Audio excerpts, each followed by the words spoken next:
school principals that are raising the alarm after a spike in weapon incidents across the country's schools.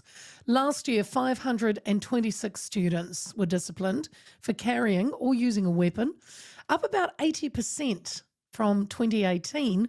In most cases, 375 led to stand downs, another 111 suspensions and 40 exclusions. Auckland had the highest number of incidents, followed by Hamilton. Recently, an Auckland student was injured in a North Shore high school in an attack that a parent believes could have involved a knife. Last October, two Invercargill mums said their daughters had been shot with a BB gun.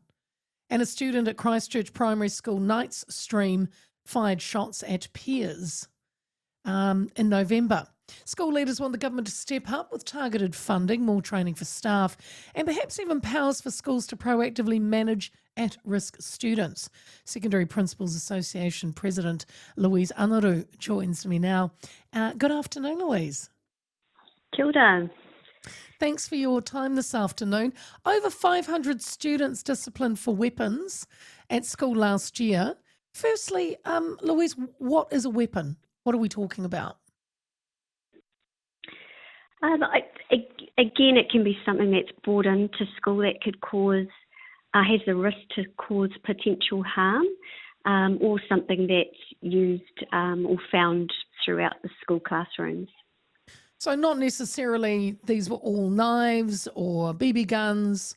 It could be scissors. What else? Absolutely. So it could be a range of things. It's really difficult to know what weapons have been captured in the data.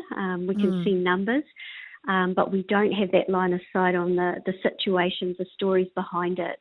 But yeah, absolutely, it could be a range of things, Leah. What have you experienced in your career? Well, look, in my time, I've been over 30 years in education. I've come across a few situations. However, once we investigated, looked at the situations, there were very little incidents where there was intent, so that the vast majority was about bringing them in, but there was no intent to use the weapon or to cause harm. But so regardless you think of it's, that, yes, yeah, you think it's more the kids coming to school with the stuff, saying it's a bit of, hey, look what I've got, not I brought it in to cause some harm. That's what I've seen in my experience. And in terms of the data, that's my hunch, but we don't know because we can't see the situations behind the data. Is that a concern? Should we have this kind of data? Look, I think I think we would all agree that one weapon in a school is one too many. And that's just because of the risk associated with it and the potential for harm. But in saying that, schools are really well positioned to address those situations. Principals know their community, their students well, and are very quick to ensure that everything's put in place to keep everyone safe. Who does to decide the severity, Louise, from what a student might have brought in? Does it go to the principal? Is it the board? So that's a principal decision. I think they're best placed to make those decisions because they see all the evidence. They understand their school. I mean, every school is so different. It's amazing how different every school is. So really then the principal goes through that process and makes a decision whether to stand down the student. So that's where the principal can make that decision, send a child home for a period of days. Otherwise, the principal will escalate it to the board and make a decision to suspend. In those cases, it's the board members, which are often parents, again look at the evidence and then they make a decision whether the child can return to school, return with conditions, or be expelled or excluded, which means they have to find another school or some kind of learning. So you said earlier that the school is actually very good at managing these situations, and so obviously the principal can then ask the board to suspend. But does that mean then each school has a different plan when it comes to something akin, if they found some kid with a weapon, each school has a different way to address it. There's no uniformity through all the schools.